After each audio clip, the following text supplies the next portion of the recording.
that, Mr. Reid.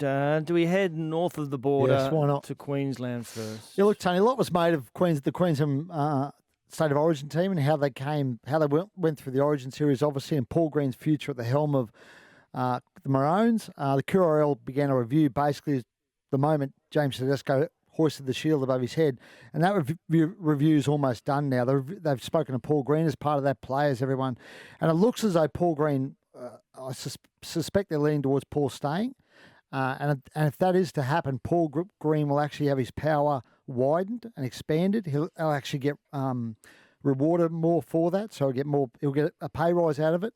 So the suspicion that Paul Green will be gone at the end of that Origin series as a result of this review, I think the opposite's happened. Paul will actually walk away from this review with more power and a pay rise. And the reason for that is pretty simple. Greeny's job for this year's Origin series was basically come in, run the camp, coach the team and leave. Whilst Brad Fittler, if you look at what Brad Fittler does with New South Wales, he has a role right across the organisation. In fact, the New South Wales Rugby League say he's an employee of the New South Wales. He's a part-time Origin coach because he's worked with all the pathways.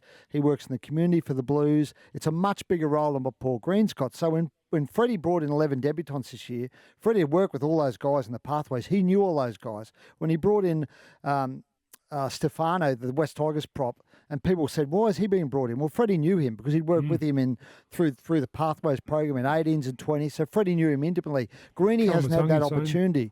So I think what will come out of this review is the QRL will say this role actually needs to be expanded, and if Paul Green is to stay in the role, he actually needs to have more power, more involvement in the program, and as a result of that, they're obviously going to have to give him more money. Well, that sounds great to me. It's a good incentive to get beaten again next year, to maybe get more power and even more. Oh, that's very cynical. What do they say about Queensland? Beautiful one day, perfect the next. Well, that's perfect for New South Wales. If I can drive the ratings of this show down, I'm going to get a pay rise next year, which is terrific. Well, you've done your best. Hey, Sterlo, wait, bit harsh, boys. Believe it or not, it's coming up next, mate. You know, believe it or not. But it makes sense, right? Because, make sense. I mean, Greeny's role is very limited. And so, he's, whilst you look what Brad's done over a period of time with that New South Wales team, he's basically rebuilt it. And he's been at the centre of it all. The one thing that Greeny has missed out on, if you talk to Brad Fittler, or Takamanu is a good example, he's worked with them through the 16s and the 18s to get there. Yeah. Greeny's coming in at the pointy end straight away, but I completely understand how it will make it easier for him to do his job with a more all-encompassing role. Yeah. And one of the queries about Greeny was the fact that we heard that they were kind of drinking a little bit too much, the Queenslanders in camp and that. And Greeny, I suppose, wanted to appease everybody. He's got some pretty strong personalities in that Queensland team. And if they're kind of running the week leading up to the game and that and saying, oh, we can have a drink tonight, he's kind of there, in short term. I think this is a perfect way for him to integrate himself into the Origin team in a bigger capacity. I think it's only natural that he gets like a 12-month gig with the QRL. A bit like Freddie does with the New South Wales Rugby League. He's got such an advantage because he's identifying kids who he knows are going to come through. And that's, I think Kalamatangi was another one, Sterlo, who was in the squad, who he's identified as a younger bloke. So I think it's a good move. I'm happy for Greedy. I think he copped a fair bit this year and he was under a lot of stress. Yeah. And I think it was undue stress because he got put into a thing.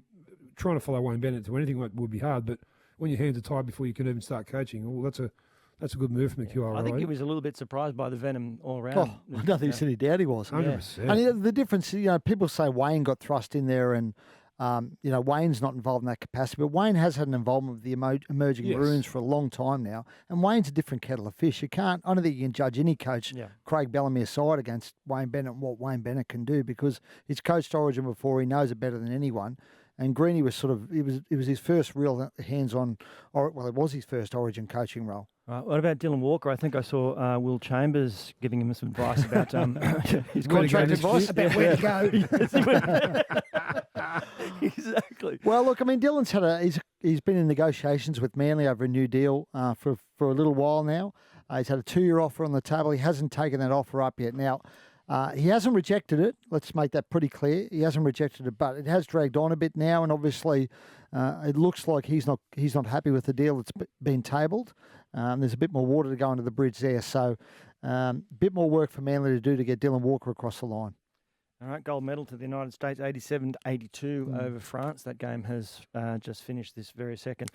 All right. What Connor about Watson? Connor Watson. Yeah, well, I did an item earlier this week on Connor Watson, the fact that Newcastle met with him last week, and they're pretty confident they got a deal done with Connor Watson, but they were worried that the West Tigers were going to make a play for Connor Watson because Moses and Byes leaving the West Tigers at the end of the year. They need to fill that sort of utility role, and I think their thought was that the Tigers would come in. They're now also concerned that the Roosters might come in and make a play for Connor Watson. He's a former Roosters player, knows Robbo, knows Nick Politis, was there a few years ago. I think he made his first grade debut at the Roosters from memory.